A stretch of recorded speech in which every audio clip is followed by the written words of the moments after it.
3 weird things about the Fort Lauderdale airport shooting. Yesterday, a shooter who was later identified as Esteban Santiago opened fire in a Fort Lauderdale, Florida airport with a gun from his checked luggage. 5 people were killed, and 8 were wounded in the horrifying attack. Now, I'm not saying this was a setup, a hoax, or some kind of creepy Manchurian candidate thing, but there is some definite weirdness. Don your tinfoil and walk through these 3 points with me. Also, if you like to delve into the maybes like this, you can get daily news updates, commentary, and survival tips here. Weird thing number 1: Santiago turned himself into the FBI in November, saying he was a victim of government mind control. Santiago, a U.S. veteran, was under psychiatric care because he was hearing voices. Last November, he tried to turn himself into the FBI in Anchorage, Alaska, where he lived. In November 2016, Esteban Santiago walked into the Anchorage FBI field office to report that his mind was being controlled by a U.S. intelligence agency, a senior federal law enforcement official said.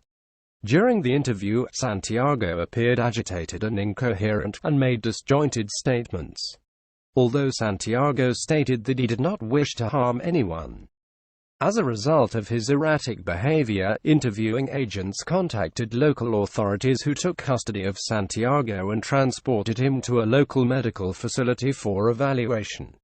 The FBI closed its assessment of Santiago after conducting database reviews, interagency checks, and interviews of his family members, the official added. Source: Gosh, if that doesn't sound like something right out of the conspiracy theorist's official handbook. Weird thing number 2: at least one bystander reported multiple shooters.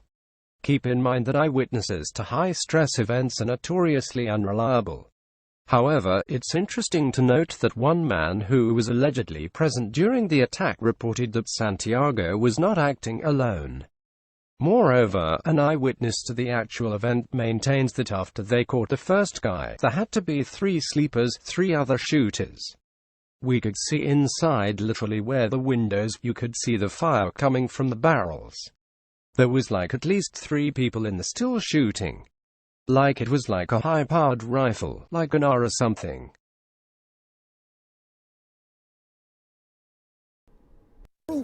And we seen actually the first time when they shot, they caught the guy.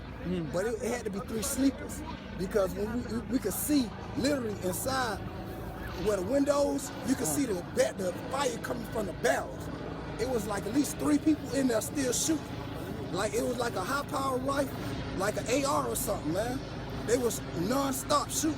Like they just started hitting different people inside the crowd.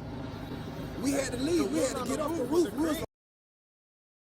Broward County Sheriff Scott Israel said that despite initial reports, there were not multiple shooters. Source: I was unable to find any of the previous reports, just the quote above and the reference from the sheriff. Weird thing number 3: this incident was conveniently timed right before discussion on a pro-gun bill that would allow firearms in airports. And if all of this is not strange enough, there's one more thing. And this is the part that sent up a red flag for me. Did you know that there is current legislation on the table in the state of Florida to allow guns in airport terminals? The state legislature was due to meet next week to discuss the bill.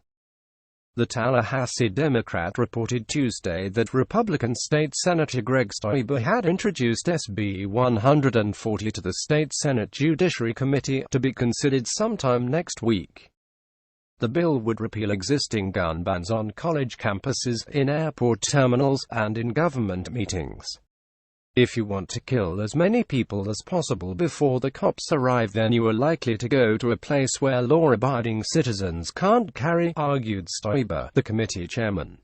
That's what we've seen time and time again, and why I think we shouldn't have them. I hate to be one of those people who always says that a horrible incident was a setup. In fact, I usually say something along the lines of, if you find yourself in this situation, it will not matter at that moment who is behind it.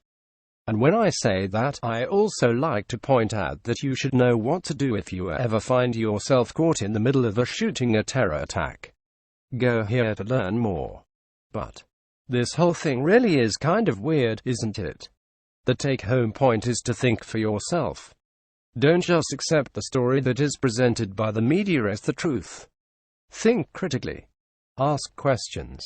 Share your thoughts on the shooting in the comments. Do you see some holes in the official narrative?